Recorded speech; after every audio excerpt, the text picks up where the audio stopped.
And we are live. Finally, I think with the usual 12 to 15 minutes delay.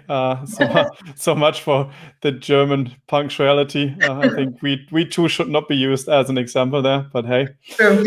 Anyhow, welcome back to another position episode. Yeah, welcome back to another episode. There we go. This is the week. It's going really well. PK is on air. Dominique and I are already done, as you can see. Yep. But we are here.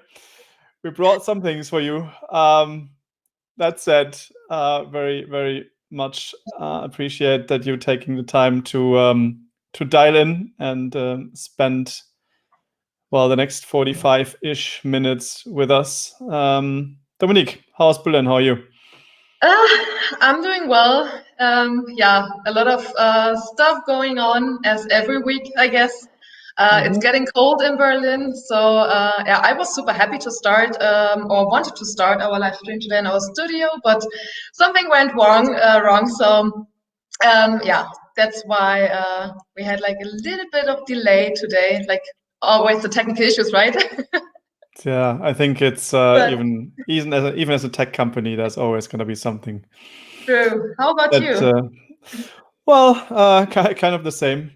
I can't talk. I talked all day apparently, so that was not the smartest idea to do the live stream after. But yeah, no, I mean it's the usual. Well, not the usual, but I think kind of even an intensified Q4 madness, if you so will. I guess a lot of kind of colleagues that I've been kind of speaking to in the last weeks kind of feel the same, which I guess is also a good thing and somewhat a bit of the nature of the beast if you consider how the year more or less, I would say, evolved. But I think, frankly, better this way than the other way around. And Definitely, I know there's a lot of people kind of complaining about lockdown, about the situation in general, but I think at least business-wise, we should be quite happy. And I mean, you're grinning ear to ear. I know it's a lot of work, but I think it's also a good thing, right? So it's also a lot of fun, to be honest. So yeah, it's a lot of fun, and it's as I said, it's a good thing, I think. And then there's Black Friday, and the entire Black Friday craziness. I think it's not really Black Friday, right? It's more like, I think one calls it the Cyber Week, the next one calls it the Black Week. I just heard that on the radio, so I think it's not just solely focused on this one day anymore, but more or less like the entire week. So, did you do any shopping yet? Not yet, to be honest. I'm just checking out I just checked out like Dyson prices every day, but I didn't found my proper offer yet. Okay, but, fair enough. Not yet. How about you? I wish I could say that. I don't know. The question is, what did I not buy? It's dangerous. I was texting with a friend yesterday. I was saying, well, maybe it would be good if I just kind of lock away the credentials to my credit card during this week. It's not really helpful and not really healthy, but I don't know. I needed some winter clothes, so that's more or less done because they all already started. Like the big brands and retailers started doing the craziness already, like last weekend, right? So I kind of spent a bit of time on that on the usual suspects. But the offers are like those that participate are really strong, right? I mean, you see everything from 20, 25 down to 50. Even saw some stuff was 70%. So that's quite significant savings, and I think we mentioned that in our last episode. So speaking of last episodes, I think just quickly putting up the where you can find the notes, and I think I already have it somewhere on the screen share as well. Let me just quickly bring it up for you again. But there it is. So in the blog on the PK's website, so pa.ag/notes, you find like an overview of all the recent episodes, and then also, of course, the episode that we did 2 weeks ago. And I think what we talked about during that week was that kind of is this build-up process, right? And everyone is really kind of, obviously anticipating the Friday itself. But well, for me, it already looks like, some of the stuff is already sold out.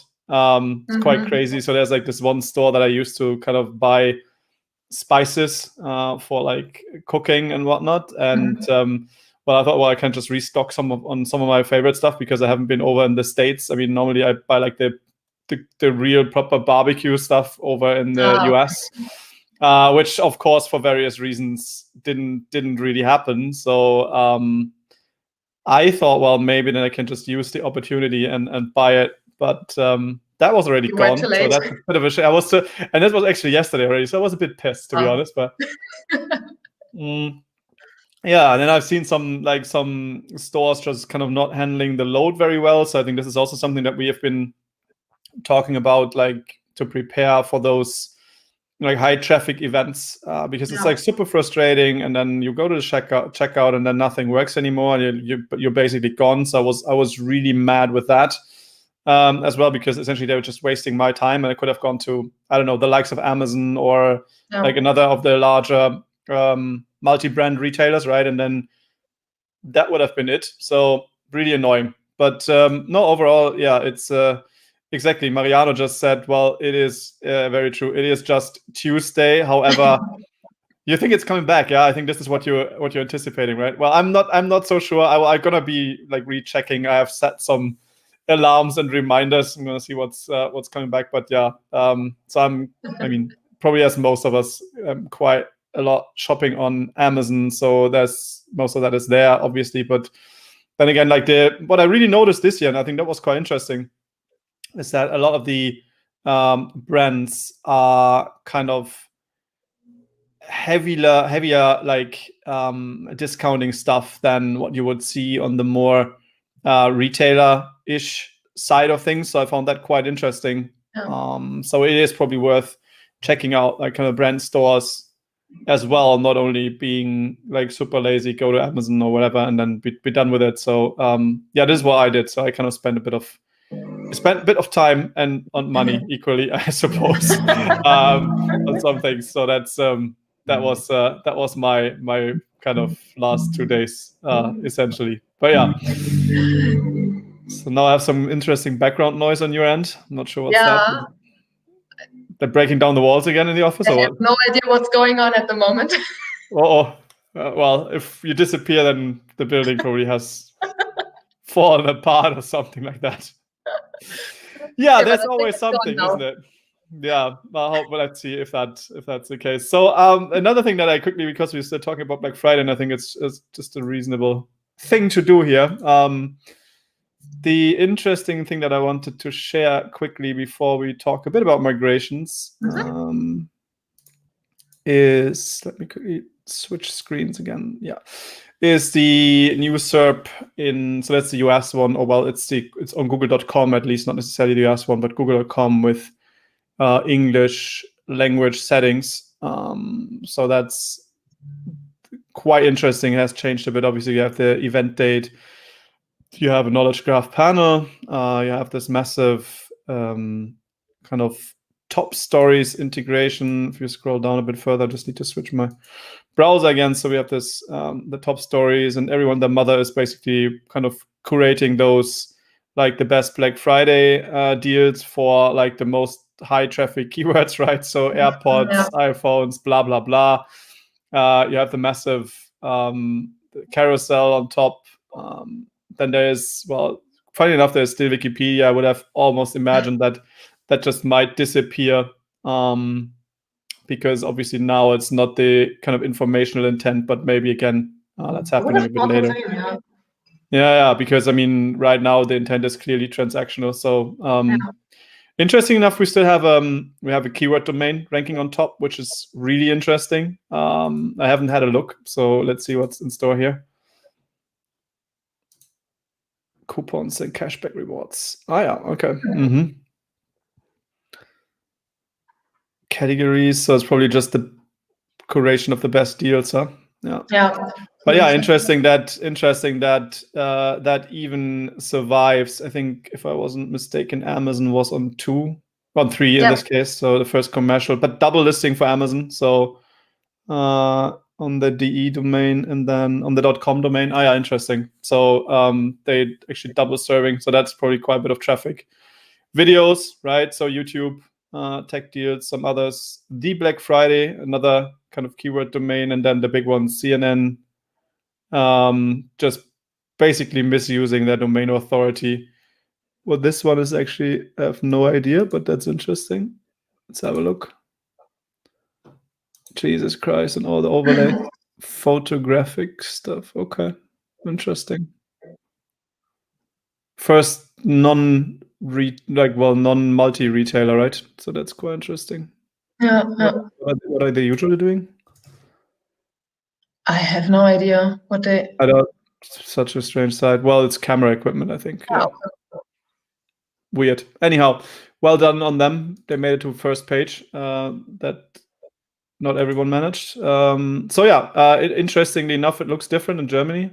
So if we just have a quick look over into what's going on here, it changed again. So we have we have one classic ad, Amazon on top, and then, well, this time on the right-hand side, we still have the knowledge graph as well below the ads. We still have the top stories, Aldi, interesting. Black Friday sale, another kind of keyword-ish affiliate domain. Wikipedia stays Black Friday.de, so the German version of the keyword domain.com also ranks in Germany. Quite interesting, really, that here we have some more retailers, right? So we have MediaMarkt, which is a big retail, and then we have a coupon site actually with a topic page. Sparwelt, 2 tech pages, and then some more ads. Yeah, so slightly different. Curious to see what's going to happen in the next couple of days. But there's certainly quite a bit of movement right now. And then the thing that I actually wanted to talk about quickly, because that just came out yesterday, our friends over at SEMrush released some Black Friday statistics with kind of key trends and some shifts that might be interesting for you. So we're going to be linking that in the show notes, of course, as always. So like on the recap of the next episode, it's gonna be in. A couple of interesting takeaways there. So if you just kind of go through what they've done here, is first they have a look. Well, of course, that's search demand done based on SEMrush data, but most popular products and brands. So that is quite interesting. Also, though, not crazy. Well, nothing crazy unexpected. So if we go from like left to right and start with the product groups, I mean, laptops, TVs, smart TVs, I think no surprise there at all, right? It's like mainly electronics. The deals are usually biggest on electronic stuff anyways. What I found funny is microwaves. That one I did not really see coming. That surprised me, yeah. Yeah, I was like, okay. On the top 3 products, I think that's quite expected, to be honest. I mean, the Switch is kind of continuously a very popular product. PlayStation, there was just a new release. AirPods, like an Apple product. I think that's quite solid there. Nothing that really surprised me. On the retail side, I would have imagined Amazon, but either way, I think it's obviously quite US heavy. Digital coupon websites, Rakuten surprised me as well. Slick Deals, I know. Groupon, I know, obviously. And then countries by growth and interest, that probably makes sense because some markets are obviously kind of still catching up. So yeah, I guess that's kind of as an overall entry into the topic. There is I also tried to assess kind of the year-on-year trends for like buying online, because that obviously would implicate that you as a person can't go into a store, which I think obviously due to lockdown or partial lockdown in certain countries makes a lot of sense, right? So I think that's the most, well, I would say, solid indicator in terms of a shift, or does the pandemic have an impact on the situation? And so overall, I think that was, well, I think it wasn't really clear to me when I looked at the numbers, because, well, as I say, like, well, the shopping season started in October, fair enough, but you know, Black Friday itself, I wouldn't say itself spiked at that point, right? So then it should have been even higher. So I think it was, for me, it was not really conclusive in this case. Then, well, this one I found quite interesting about the sustainability topic. I think they wrote that sustainable shopping, the search terms have grown by like 650%. I think that's written in the text. It's too small for me to read anymore. Yeah, on 650, yeah.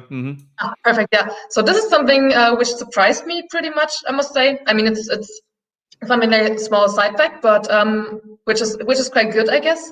And there was something which I also found quite interesting, a link to an IKEA campaign at the moment. The buyback, buyback old furniture. Yeah, this is something I found quite interesting. I just wanted to mention. Yeah.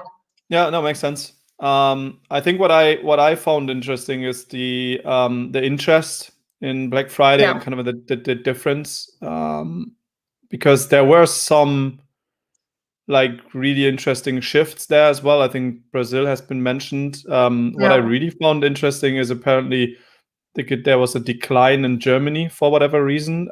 For me, it didn't feel that way, but well, I'm maybe not representative enough, but I would say from what we have seen with clients and the demand around it, it's rather increasing than decreasing. But well, maybe we're wrong, right? So that I found quite interesting. And then so there's also like year-on-year growth in searches for Black Friday. This is US specific, so there's some growth there, obviously. And there's a whole bunch of, and I think I didn't understand why they're asking, is Black Friday cancelled? But I think what I can imagine is, and I think it was our neighbors in France, right, that they actually delayed Black Friday. I mean, that wasn't announced in October, but just, I think, a week or 2 weeks ago.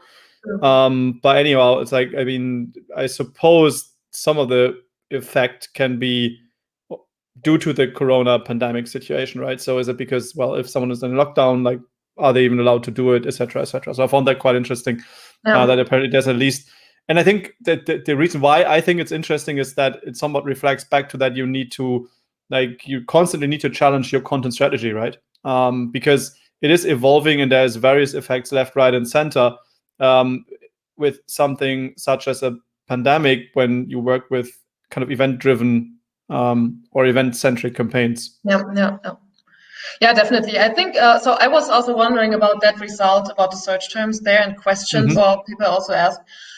So I was imagined that I mean, the study all in all is very US focused, I would say. So, and I think also there is like the offline shopping part of Black Friday is huge in comparison to Germany. So this is something I could imagine that it's more based to, or mentioned in terms of like offline shopping, but yeah, completely true. This is a very brilliant example of how to daily, or not daily, but regular check your users' interest and questions also there in terms of adapt your content strategy and content pieces. Yeah. I think it also goes to tell that, and this is a question that I would probably ask you. So like, I mean, if you look at the questions here, right? So some of them are saying, well, for example, you know, how long is Black Friday, or why is it called Black Friday? Or, you know, and then there's some relations obviously to Prime Day, which is the Amazon one, and the Cyber Monday and whatnot. But I mean, I understand these are all questions around the event, but would you recommend as a retailer that you even tackle this stuff? Is that relevant? No, so for my feeling, I wouldn't recommend to do that, because thinking about what's the value for you as a retailer to serve those search terms, right? So I mean, there are tons of articles and landing pages and everything, like we saw here with Wikipedia as the first search result. There's so much information out there on changing and history and everything around that in terms of Black Friday. And I wouldn't suggest or recommend there to build a strategy about the informational keyword search keyword term about Black Friday, because I don't see the proper value there, to be honest. I think, yeah, so I've just checked a couple of terms, and as you can see, like on this one, so is Black Friday canceled 2020? Google, I mean, there's no direct answer, right? Or how long is Black Friday? Or something like, why is it called Black Friday? So there's no like instant answers, but what you see is obviously there's featured snippets, right? So and then they try to answer this, but the question that I'm having is then, so if I go on this, if I would even go there, why is called Black Friday? And then so I'm wondering, Britannica, what the hell is this? It's an encyclopedia. Okay, I see. Apparently, at least. So I'm, what I'm thinking as a retailer, I agree, right? If you serve that's good and well, but does it convert? Probably not, right? Because people at that point just have a specific question, and then that's about it. So I don't know. I don't feel like tackling this stuff helps you if you want to generically rank for something like that. Yeah, totally agree. Yeah, I mean, why does a person who was asking why is it called Black Friday? I don't see any kind of intent in terms of buying something. So I think wouldn't recommend that. So what's going on the coupon sites, top digital coupon websites, and the downward traffic trend? So what's the takeaway on this?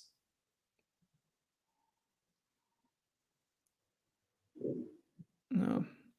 Well, so the analyzer says that, well, the year-on-year numbers for October show like a decline in traffic for coupon sites.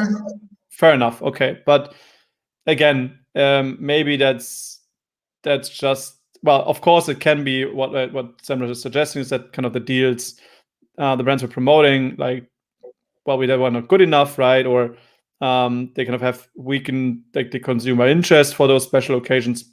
Could all be, but it could also as well just be that people are just kind of sick and tired of using certain websites, right? So I think it's quite hard to isolate and kind of, well, I understand the logic here, but I'm not overly sure that the one correlation, well, that the one thing is equaling the other. So, well, but anyhow, I think it's a good take on a couple of things, and it's definitely worth poking around with the data. So if you are interested in that, we will be linking that one below in the show notes.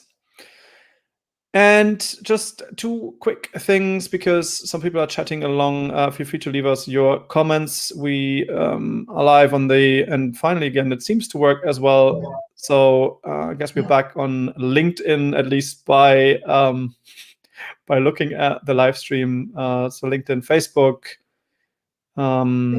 YouTube, I think we are there. So Twitter as well. Feel free to kind of comment on wherever you are watching from. Jump in and let us know your thoughts. What I will be doing meanwhile is that I am going to switch along screens, and then we can come back to our main topic of the day, which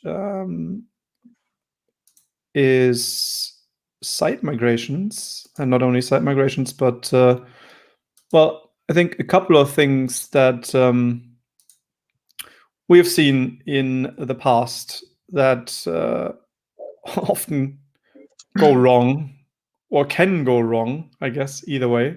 So I thought we kind of spent a bit of time on some of these, because, well, we've been doing a lot of migration work in the past. There's kind of frequent inquiries around the topic, which is great, which we do appreciate. We also get a lot of feedback from existing presentations and decks that we kind of presented at the various conferences around the globe. But, well, I thought I'd kind of curate some of those things for you, and then we can just go through it and have a bit of a chat along the way. So I think to start out with, the biggest issue is, well, if it ain't broke, then maybe there's no real reason to fix it. We're still seeing a lot of the migrations just for the sake of doing that because, well, someone decided that that's a good idea. Well, maybe it's not. The biggest issue, or well, not the biggest, but some of the bigger issues that I think that you will need to overcome before we kind of start about talk about the 5 big mistakes, I think, is that oftentimes already it starts with this lack of a clear migration goal, or probably even goal in general, right? Or you do not have the necessary buy-in or the support afterwards to make the changes that you would potentially define when you do like a migration strategy. I think this is also happening quite a lot. Time and project management, stakeholder management. It's another one of those. I think this is true for a lot of things in digital or performance marketing, but specifically, I would say in migrations, timing is really important because there's a lot of moving parts. There's usually, especially on a bit of larger sites, there's so many parties involved that already that in itself is a beast to deal with. So that I see quite a lot, or we see quite a lot, that just doesn't work out. Of course, and that kind of somewhat ties in with the previous item, right? It's still time management. It's kind of insufficient testing that oftentimes just doesn't happen because there's not enough time, which is one of those no-goes, right? There needs to be time for proper testing. Also, sadly, seeing that a lot is that, well, especially if those companies that are migrating are maybe a bit more, let's say, visually driven or kind of feature driven, then it happens, sadly, oftentimes enough that, well, you kind of migrate to a lesser optimized version of your site, right? Because the new templates, for whatever reason, they're like nice and fancy, but they're super image heavy, and therefore they are, for example, slower, right? This could be one of the things. Yeah. Or just because, migrating or forgetting to migrate key pages can have multiple reasons, right? It can be just that you forget it, which then would probably tie into one of the earlier items saying, well, it wasn't properly planned and the process wasn't properly executed. But it can also be like that someone, top management or whatever, decided that, well, those pages are not important anymore. And then you migrate and then all of a sudden the traffic is gone, right? So there's a lot of those things that can go wrong and that we see quite frequently. Yeah. But it's all somewhat challenges that you most likely in one form or the other will probably face if you decide to migrate. I think also, if you turn it around, it brings in like loads of opportunities because, well, I mean, it is somewhat this once in a lifetime opportunity, really, not only from a user acceptance or from a user perspective, but generally because it feels a bit more like, you have this greenfield situation where you can kind of question everything, change everything, if you're willing to deal, and that's of course a risk, with the complexity of that project, right? The more you change, of course, the more stakeholders, the more people want to say something about it, the more complex it gets. But on the other hand, that's a massive opportunity because you can change and could change everything if you feel like you're up to it. It's also oftentimes when you do migrations, it's separate teams, it's separate projects, and then in comparison to this kind of day-to-day work, especially if you're not maybe, well, it depends on how your project management works in general, right? But if you're not working in an agile way yet, then you might be just faster when you do it as a separate project, and it feels like you can get more stuff done, which is oftentimes the case. You can get rid of legacy stuff, like there's oftentimes very old things, I don't know, old APIs, old systems and whatnot that oftentimes during migrations will go away, which makes then maintenance and changes in the future much easier. Performance can be a topic, etc., etc. So there's a lot of opportunities if done properly. What we see often, and this is really funny, so I had to put that on a slide. I think it stems from the fact that people just have, which is good, a good amount of respect when you do a migration, and then it's like, well, I just don't want to lose anything, right? So, which is fair enough. I can see where this is coming from, but I think it's also not really the right mindset. I think the mindset would be that yes, of course, the goal needs to be you don't want to lose, but at the end of the day, what you want to do is you want to build out a foundation where the site then can grow on, right? So like just going in with this negative, like, as long as we don't lose anything, the migration is good. Not the right way to do it in my mind. I think that many goes hand in hand with your first slide with goal setting, right? So what do you really want to achieve, and why do you want to migrate something? Yeah, very, very much true. I think it comes down, it's a mindset thing, and it's just a how do you approach the project kind of thing. Because if you have done, of course, like the KPIs and measurement right, then that shouldn't be a discussion. But like oftentimes when you ask people like, what is it, what you want? And it's like, well, as long as we kind of maintain the same levels of traffic after 1 year, that's fine. It's like, well, maybe not. So, but again, I understand because there's a lot of horror stories out there. There's a lot of stuff that has been written about in the past and talked about in the past where things went wrong. So I can understand where it comes from. Another issue, I think, is the complexity in itself when it even comes to, well, to the definition, or let's say to types of migrations, when people don't really understand when and why and how it could impact your SEO. I think this is also interesting. So I don't want to spend too much time on this one, but I think there can be very simple things and obvious things, right? When you migrate your template, then so if we start with the bottom, right, then you're changing usually maybe your layout, you're changing potentially your HTML markup, you're adding or removing potentially content.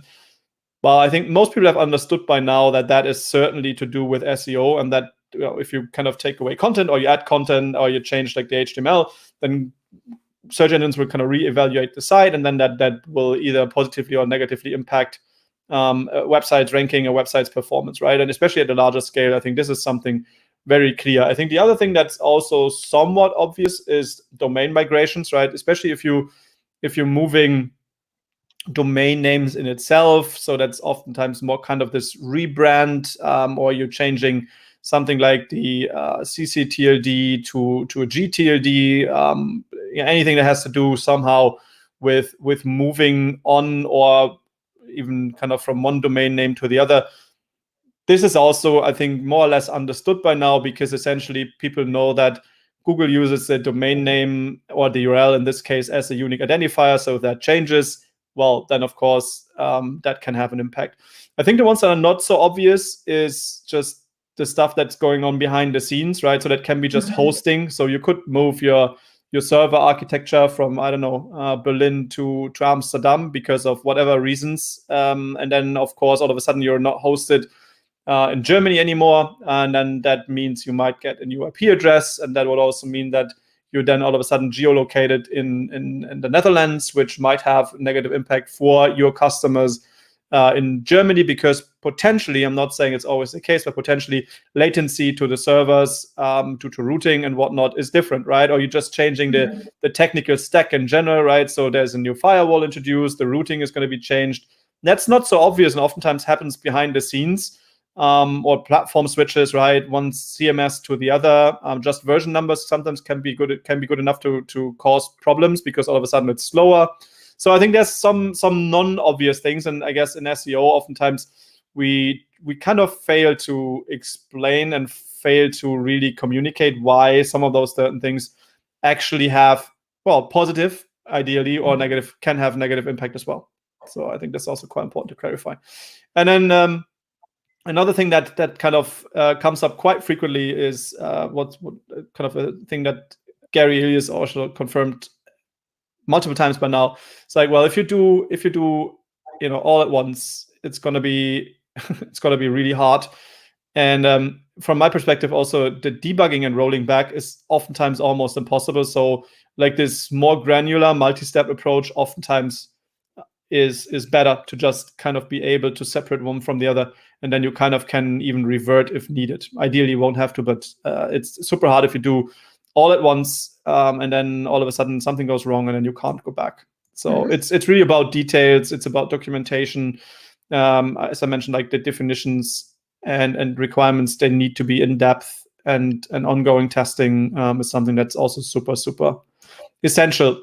Timing, well, I talked about that a bit earlier, is I think also super important. So to get in early or as early as possible, get the SEO team involved is super crucial, because then we have so many moving parts. We can, as SEOs, make sure that everyone is on board. There's proper time for preparation, for planning, etc. This is super important. And then migration strategy is something that I touched on as well on the earlier slide, because, well, as I said, you could also, for a reason, not migrate important pages because, well, for whatever reason, they might not be relevant anymore, or those types of things. There can be also political decisions behind it. So maybe you do not, for whatever reason, want to migrate everything. I guess the usual case, though, is that you have a kind of a complete versus a partial side move. But either way works, but this needs to be defined early on. If you are on kind of multinational setups, also important, then you can, or we would recommend to kind of use one of the smaller markets just as the guinea pig for testing, because it's quite fascinating. As much as you can prepare and do and test and be convinced that you have caught everything, in a real world that is not always the case. So if you have something that you can use as a testing market where, well, I mean, of course, you still prepare properly and you do your best you can, but then oftentimes you learn 2-3 smaller details that you can still kind of adjust before you start migrating your major markets onto a new platform or into a new CMS or whatever. That oftentimes helps a lot. This is obvious, I thought, at least, but migrating during Black Friday is maybe not the best idea in the world. But there's also some not so obvious public holidays and seasonal events that you might not have considered when doing that. But again, then on Black Friday, we have clients in B2B where it's not a topic, so they could easily migrate now. It doesn't really matter, right? So I think it really depends on the business and the website and the kind of products, or if you're even selling products in this case. Deadlines, I think, is super crucial. Rushing it is most likely going to break it. That's for sure. I think most of the migrations that we have seen that went wrong somewhat were broken due to top-down decisions where some feedback loops kind of were cut off, or there wasn't enough time for quality assurance. That usually is one of the single biggest issues when doing or executing migrations, not so much planning, but executing migrations. Last remark on this, I think, is also quite important, makes it a lot easier later on, is that if you have the time and if you plan properly in advance, we would always recommend to kind of do like a pre-migration kind of health check, so to say, because then once you move things, you kind of are aware if you are either by proactive decision or ideally not, if you move something that's already broken, right? Because, well, if you don't know that you have a whole bunch of errors already in your existing platform and you move this stuff over, it's super hard to understand if that has been there before or if it just has actually been caused by the migration itself, right? So that can be anything around redirects, that can be broken sections of a site, that can be a whole lot of different things. But at least understanding the current status quo, and at a very bare minimum, kind of fix broken pages and broken internal links, because then well, if something is broken afterwards, it certainly has not been migrated or kind of adjusted in the process of the migration properly, makes it so much easier. So this is kind of the bare minimum. If you do not have much time to do something else, then do at least that. So I promised 5 fatal errors. Probably should stick with that. But they're going to be quick, even though I didn't manage to cut it to 5. But hey. So I think one of the other big things that we're seeing that goes wrong all the time is not gaining access to server logs. Or, well, if you do, then it happens too late. So very well in advance, because oftentimes with server logs, there's a whole bunch of other things that needs to be considered, right? It's access first and foremost, right? Who is even allowed to access those? How can you access them? How big are they going to be? Is there a SaaS solution that you can use to access them? Do they need to be downloaded? If they need to be downloaded, who can do that at the point in time?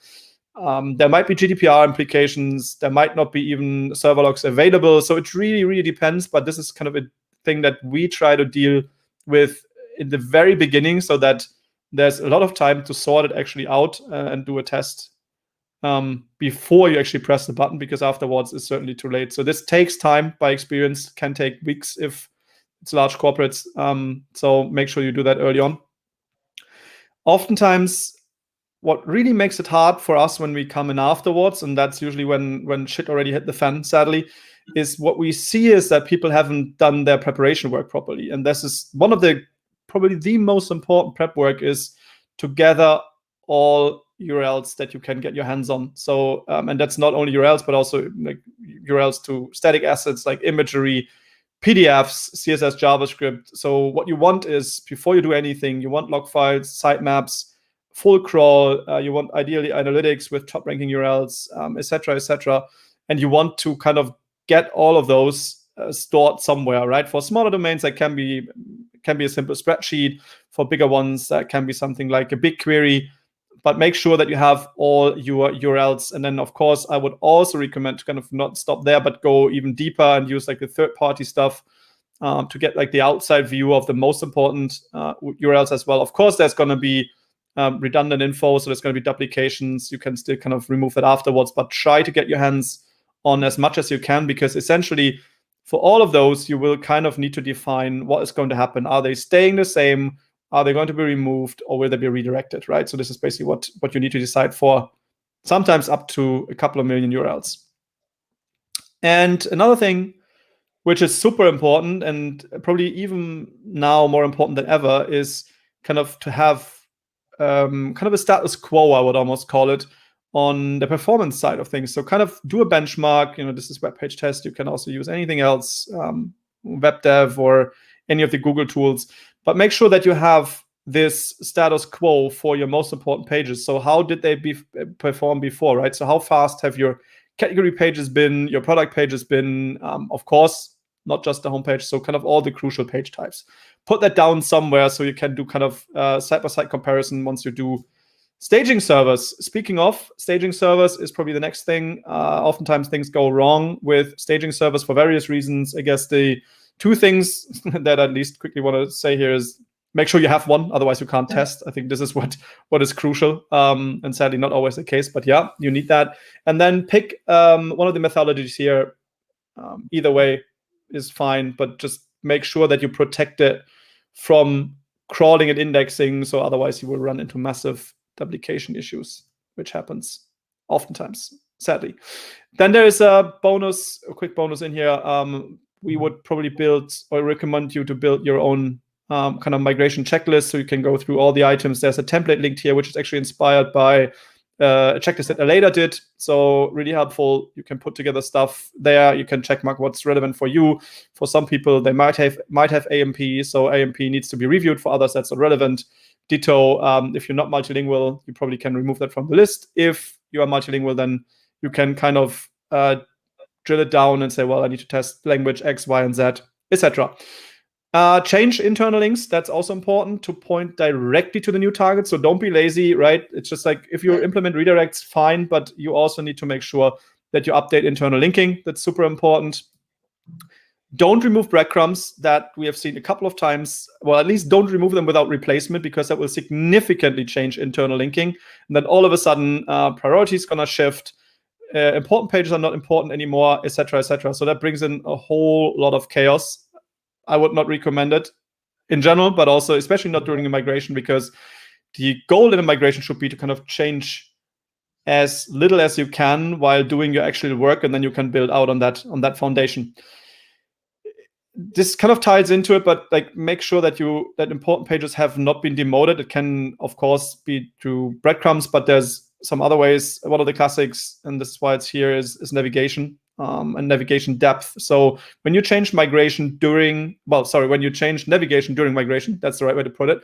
Make sure that you have kind of a side-by-side comparison, that you crawl them next to each other and see if that changes the depth. If so, for those that changed, well, make sure that those are not the important ones, because if you change depth for those, then they might just become less relevant over time, right?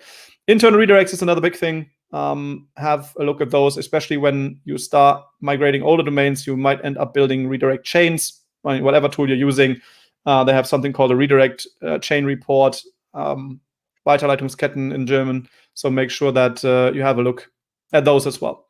Search console, just briefly, there's a whole bunch of things in there. If you are interested in the details, then you can just have a look. There's a deck on my SlideShare account. The one thing I want to point out here, and this is, apologies, the old screenshot from the disavow tool. Yes, it has been updated, but do not miss to transfer if you have been using your disavow. If you have been using a disavow file, do not miss to transfer that well in advance. Google needs to recrawl and process or reprocess that thing. So 48 hours should be the minimum for big domains, probably even more in advance.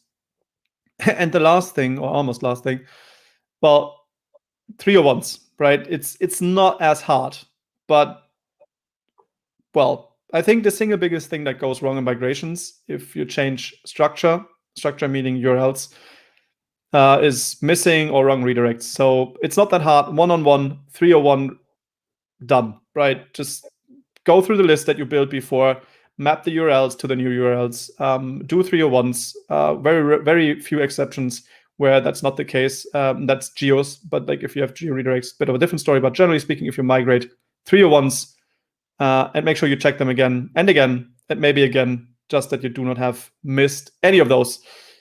Patience is crucial. Not one of my strong suits, but sadly, in this case, clearly a big thing.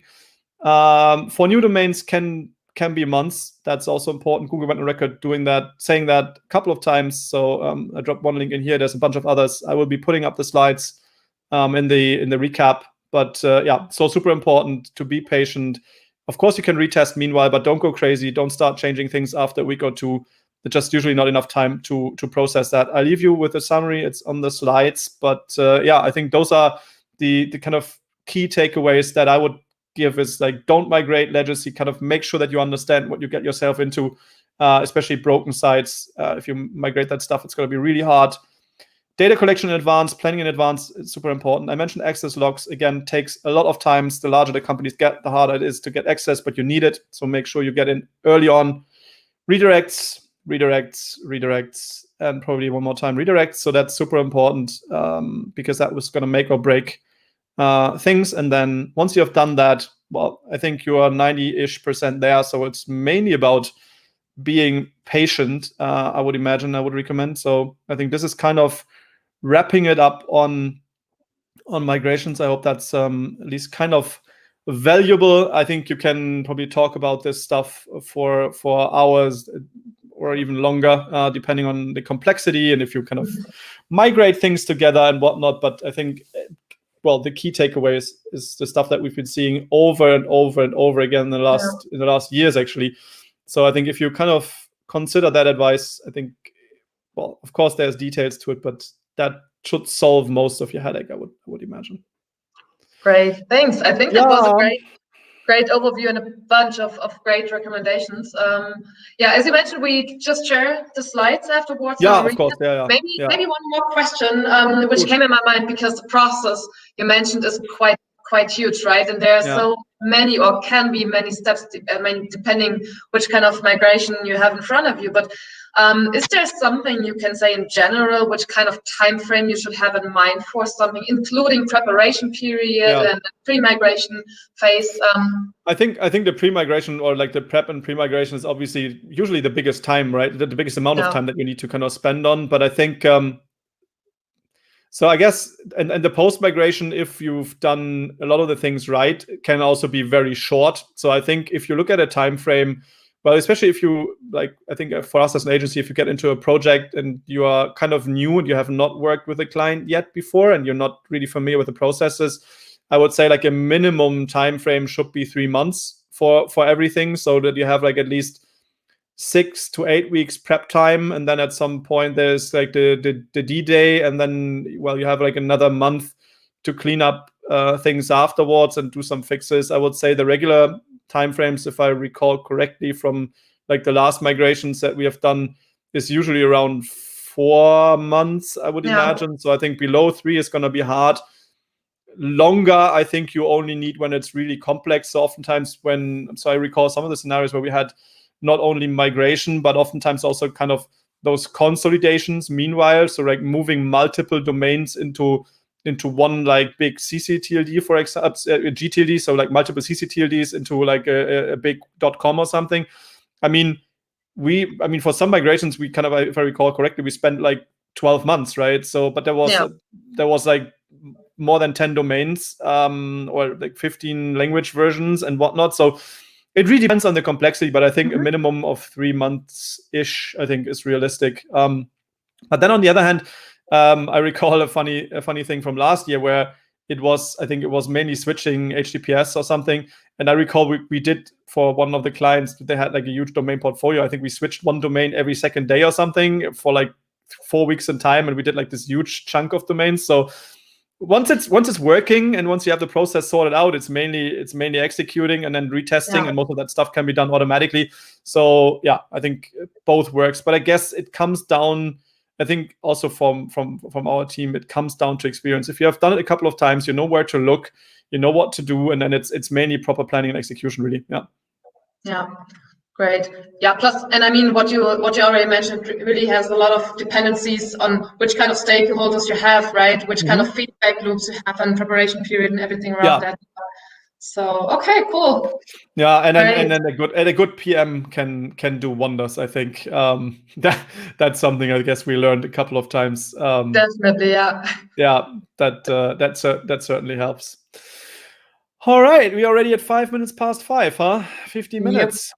Well, probably had too many slides, but it was already a massive cut down. So I will link also the full version of that deck, which I actually was meant to do earlier this year at an event called SEO Stras, but I did not make it there for that. I think it was bad weather or something, like pre-COVID.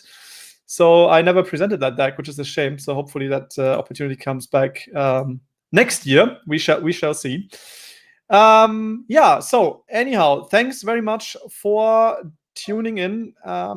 We are quite happy to have learned over the last weeks that there's some of you watching this very much frequently. So this is really cool. Shout out to those who have been there for a couple of episodes yet. I think one final announcement and the teaser that we can already make is that on the 15th of December, we will be having our, last episode for the year, obviously. Kind of a Christmas-y edition. we shall see how that goes. And we will be bringing some really, really awesome guests to the stream again. And I think we can already announce probably the first name that is confirmed. And that's none other than the global lead of SEO for Vodafone. Highly respected figure in the industry, good friend of mine, Nick Wilson. So he's gonna join us for some chat around all things organic. We'll see what he has to say about 2021. And there's gonna be some more guests we'll announce in due course. So it shall be an interesting, probably big round. So let's see how that goes.